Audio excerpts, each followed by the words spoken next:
Improvised oven namin, oh. Yan na yung cake. Yan na yung ko. Ayaw mo pakita sa camera. Medyo halang gumapang sa sahig. Pero pala kaming singkamas dito, ang tanim. Ang laman, tingnan nyo. Kasing palad ko na. Oh, sa isang piraso lang na niyog, 12 pesos na kikitain mo dito.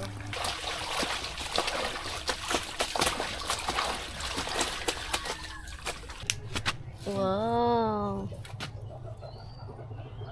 Ha? Mangsi. Pag nasa probinsya ka, wala na arte-arte yan. Ang gaganda. Ang taba. Kalakitan. Ito, pwede Tanong pa ba? to.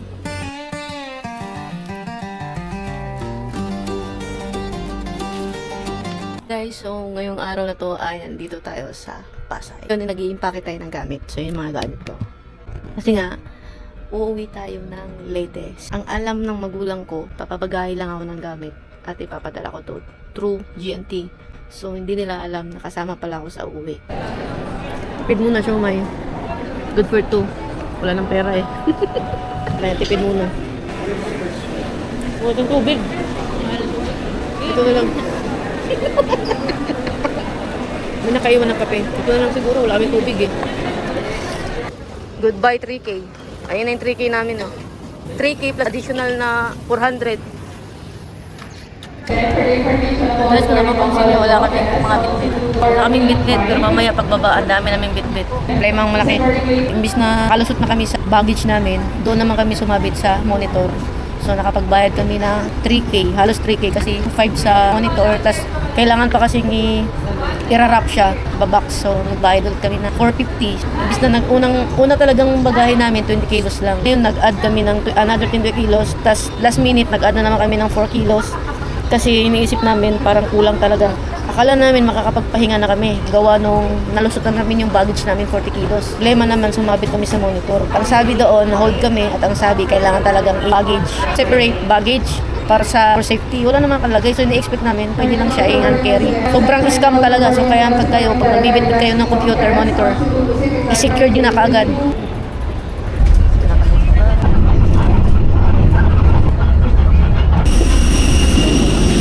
To everyone on board. It's like 5'9". Ano ba kanila yung muwa?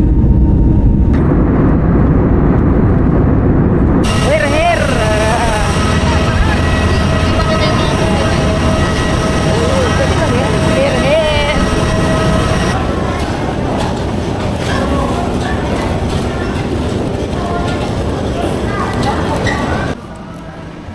Lahat ng bit-bit namin. Wow, solid. We're here at Tacloban.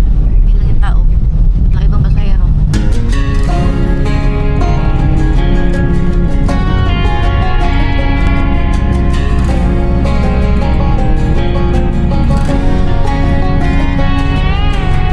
I hear you been asking about me, where I've been and where I sleep.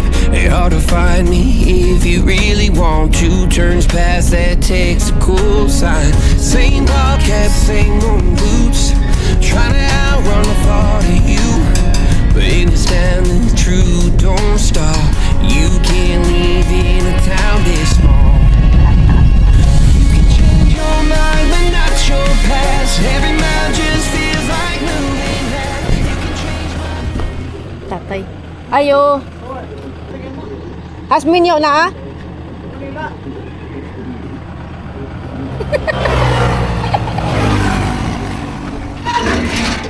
Lama lagi sa Asmin. Nasun nila Asmin day. We're home! Ano sabi niya na ito? Kilo ba mo na? Ang magisod. Yeah! Gila lagi. Lumaya naman.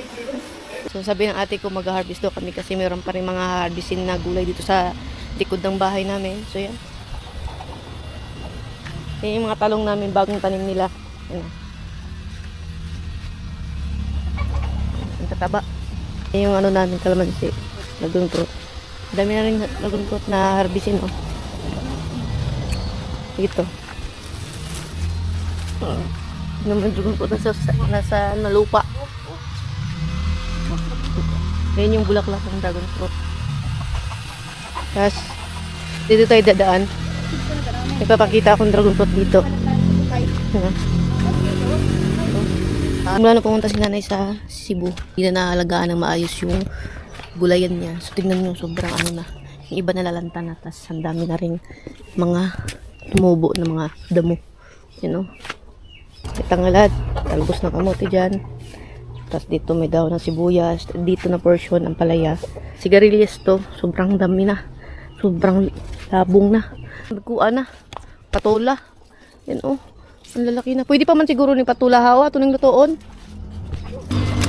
Nakitaan Pero pwede pa to. Lagyan natin ng miswa. Masarap to sa miswa. Dito tayo sa dito. Pwede to. Sobrang Tuliya. labong na ng mga tanim. Ito, harbisin natin. Dami yung palaya pa. Pag iwanan, umuwi ng, pumunta ng Cebu si nanay 1 month. Pwede to. So, hindi na naasikaso yung garden. So, tingnan nyo naman ngayon, sobrang labong na ng mga, kailangan na naman namin itong linisan. So, ito pa yung natira, oh. May natira, baka alaya. Nalog na. Ito, harbisin natin yung mga natira. Tingnan mo yung dragon fruit na, oh. Dami kong bulaklak. Gawas, daghan. Actually, meron pa dun sa loob. Kaya kami makakapasok dahil sa sobrang labong na ng mga tanim. Pa namin linisan ulit. Ito yung okra dun. Ang lalaki na ng okra. Tapos ngayon, mayroon pa kami ditong bell pepper. Green chili. Tapos may sili kaming panigang dito. Ano. Tapos ito, grabe na yung ano. Tapos na kamote. Tapos may alubati rin kami. Sigarilyas, oh. Yan. Pwede pa niya. Kaming sili dito. Tinatawag namin siling demonyo to sa amin. Ito. Yan. Tikot sa labas. Nasa bakod. Yung mga ano namin, dragon fruit, sa bakod lang talagay. Ganun. Ang dami. Dragon fruit. Ang dami bunga. Ito oh. Meron din pala ito sa labas. Tapos ito oh. Ito. Tapos ito, mga bulaklak niya. Ito yung bulaklak ng dragon fruit. Ganun. Dami na mga harvest, no? Kaya maganda, pag nagtanim ka, sigurado, may aantayin. Mamayang hapon, harvestin namin yung dragon fruit. So ngayon, harvestin muna namin yung gulay. Kasi kahit pa paano, may gulay pang natira. Sadag ko na. Ito pa, usapikas. Maganda, ang taba. Yung pinagtaniman namin, ito yung mga galing sa ng baboy. Kaya ang tataba nila. Sige. Sarap sa torta.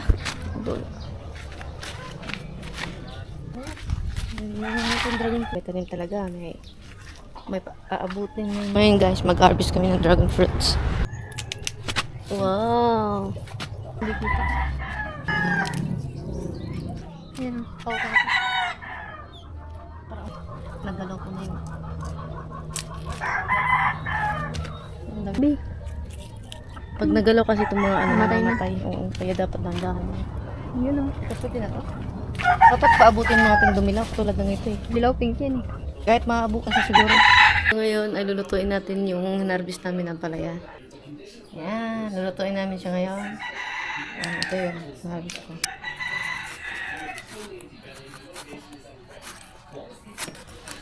Pausos eh.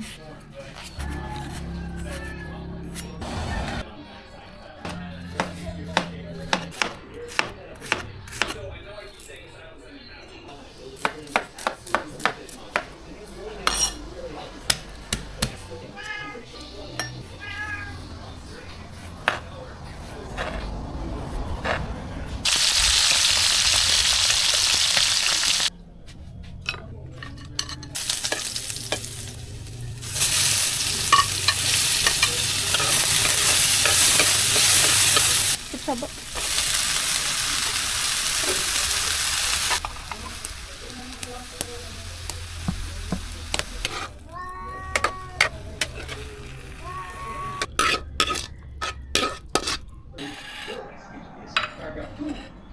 Dito tayo ngayon sa elementary. Yung school namin ay mag-harvest tayo ng gulay. Yung ate ko, dito sila nagtatanim kasi kasama sila sa Cash for Work. So, marami silang tanim dito. Tingnan nyo guys. Yan. silipin natin. May mga ganito rin sila. Oh. Marami silang tanim dito. So, magwa 1 year mahigit na sila dito nagtatanim. So, silipin natin yung mga tanim nila. Yun oh, marami okra.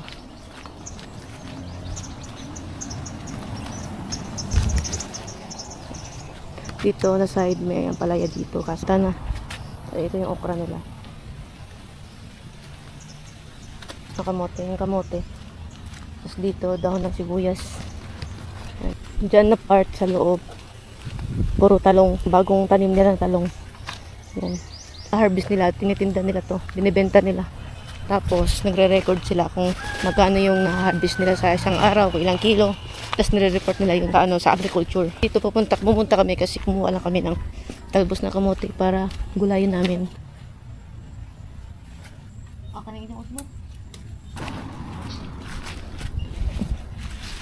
Ang tataba.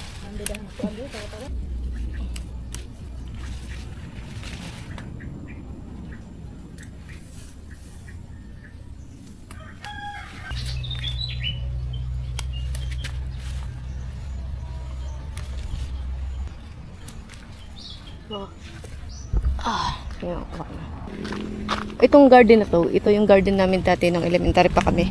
Ngayon kasi kadalasan sa mga school ngayon, hindi na sila nagpapatanim ng mga estudyante. Itong garden na to, back to back champion na to. Dati, nung mga panahon na may mga competition pa sa garden. Ngayon kasi wala na eh. Hindi na sinasali dito. Meron pa rin pala hanggang ngayon. Kaso, itong school namin, hindi na sinasali sa mga competition kasi unfair daw sa mga ibang school na maliit lang yung garden. Ito sa garden na to, hindi na rin nila pinapag-garden yung mga estudyante. Alam niyo mga estudyante ngayon, hindi na marunong magbungkal lupa, hindi na marunong magtanim. Kami dati, alas 4, pag pinapalabas na kami ng teacher namin, takbuhan agad kami sa garden para paunahan kung sino makakuha ng mga materials pang gamit sa garden. Hindi ko alam ano nangyayari sa school, bakit ganun. Doon yun ang binibaby yung mga estudyante ngayon. Wala nang alam kundi mag-cellphone na lang. Mga estudyante ngayon, iba na ugali sa dati. Ang experience namin dati kasi pag nagtatanim kami ng petchay, siyempre kami nagtanim doon. Sarili din namin kita. Kumukuha rin kami ng tawa-tawa. Kasi yung nanay ko, 5 days na siyang nasa ospital ngayon. Ang minomonitor na lang yung platelets niya kasi sobrang baba pa. Ganito yung itsura niya. So, nilalaga lang to kasama yung roots niya. So, ngayon, nandito tayo ngayon sa bahay. Kasi igugulayan natin yung talbos. Pang natirang maliit na kalabasa dito na harvestin namin. So, ito. Tapos yung balayan namin, sinira ko na kanina. Oh. Kasi aayusin na naman namin kasi bumagsak na. Pero pala kaming singkamas dito, ang tanim. Tignan yung laman. Sobrang laki na. Sobrang laki na ng laman. Tingnan nyo. Kasing palad ko na. Pwede na to. Kalabasa, okra, tsaka palaya. Yun na lang yung natira sa garden namin. Ayun. Yan. Kunti kang palaya. Okra. Kalabasa sa talbos. Diba? Hindi ka na pibili. Nandito na lahat sa garden.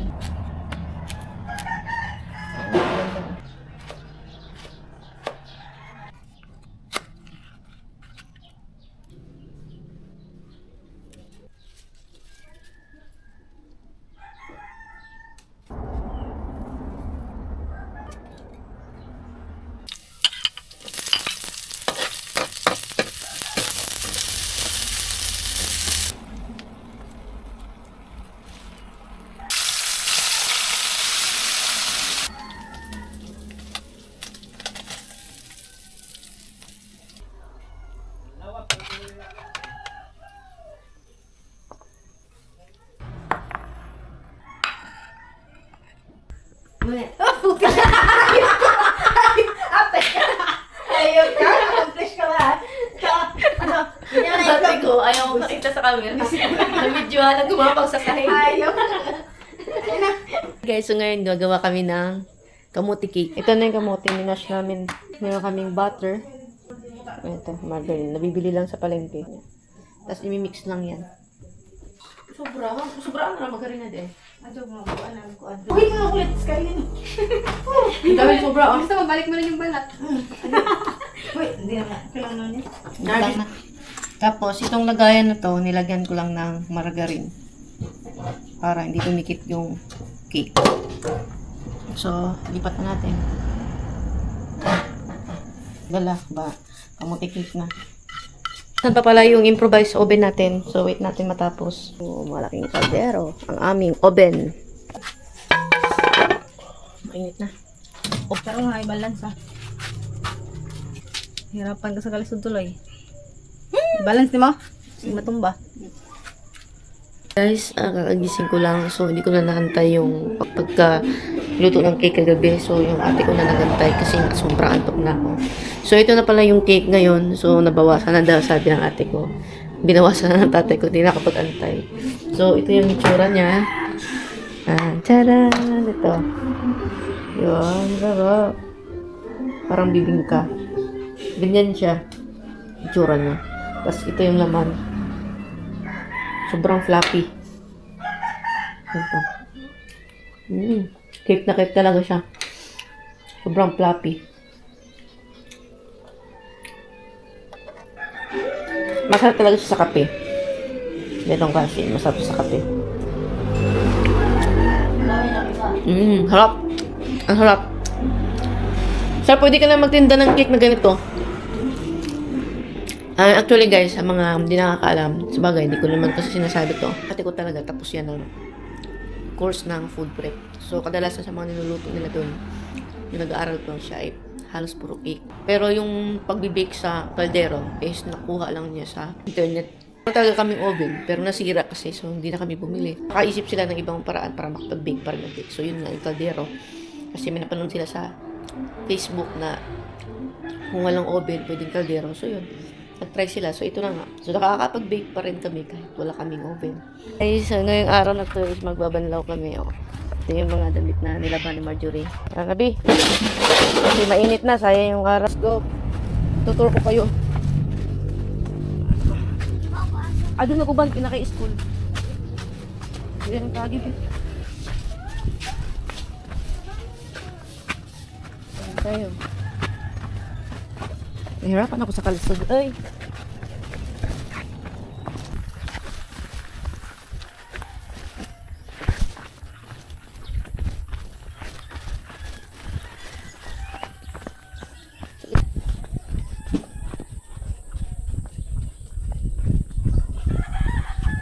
Dito tayo magbabanlaw. Eh! Tadyo may mong banlaw.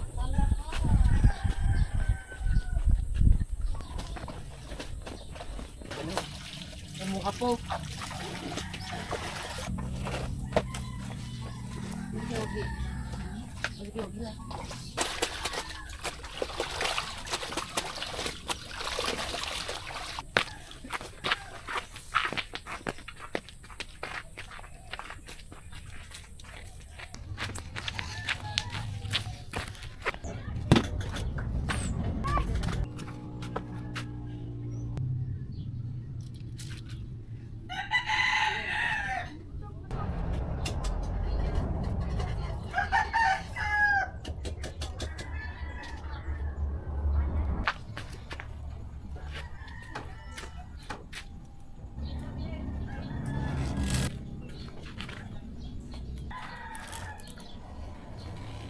Sampay na namin. Nga ako nagsampay sa may garden yun, gardenan. So ngayon kakain muna ako kasi maya akit na naman ako sa bundok. Ay, grabe! Grabe na, para ng gubat. Para ng gubat yung ano namin.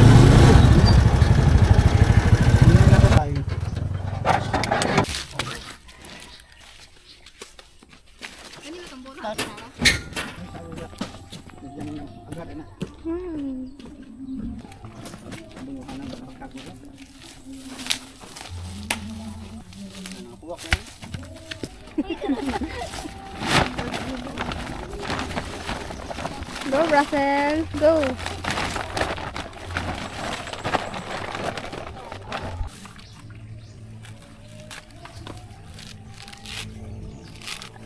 Diba? Life hacks.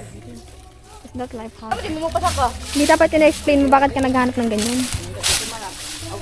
Naghahanap pala ako ng niyog kasi marami na nabuhulog. So hindi pa pala nila pinasaka to. Magka-type pila na ikuan doon. Kasi pagbuo lang, agbinta. Oh, sa isang piraso lang ng niyog, 12 pesos na kikitain mo dito. Sa 4 piraso, taas 12 ang isa. May 48 pesos ka na sa 4 na piraso. So, binibenta niyo yun? Ha? Binibenta niyo yun? Oo, binibenta na lang namin ng buo kaysa ikukuprahin pa namin. Kaya niyo binibenta yun? Hindi, doon sa may bumibili doon ng buong niyog lang. Para hindi na kami magkukupra kasi pag kami pa yung nagkukupra, mahal nga ang pagkukupra kaso nga lang matrabaho mo. Kasi kukuha ka na naman ng magbubukas ng niyog ba. Tapos, syempre, isang araw mo din yung babantayan. So, binibenta na lang namin ng buo para hindi na kami mapagod pa.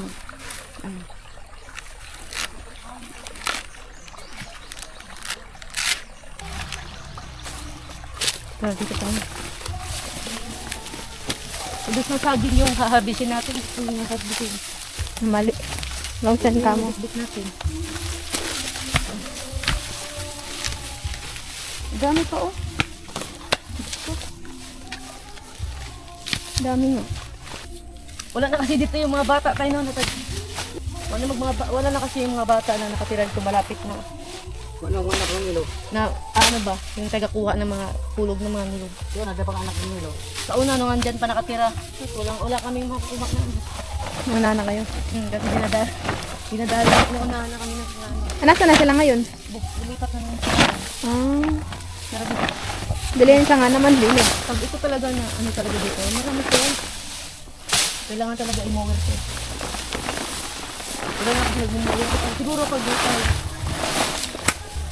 nag-mower ako.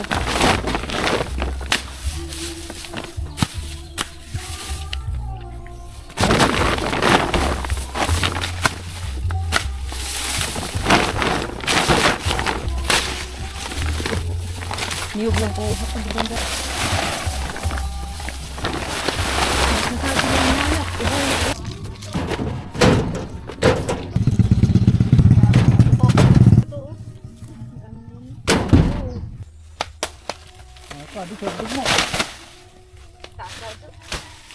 Buho, abong na ron.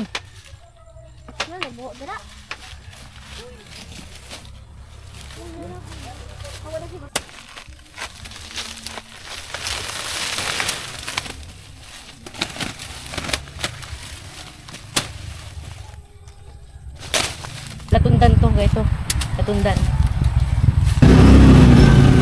Dito namin binibenta yung niyog. Mag-ano yung magpalambot ng baka ba? Di ba yan yung katulad sa probinsya? Oh.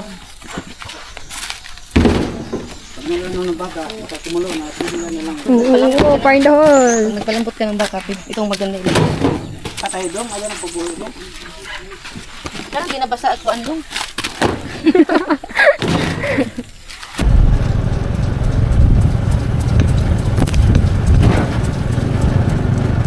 Gusto mo mag-hi, sir?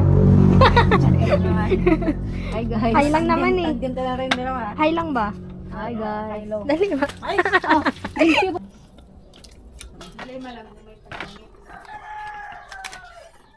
Internet lang. Ang bilang baboy na eh.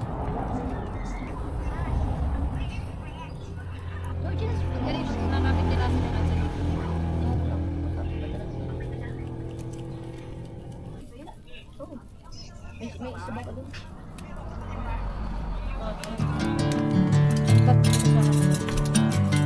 Green sa namin na. Abot ba yung ano? Siya naging wala nila kay wala pang pangyari.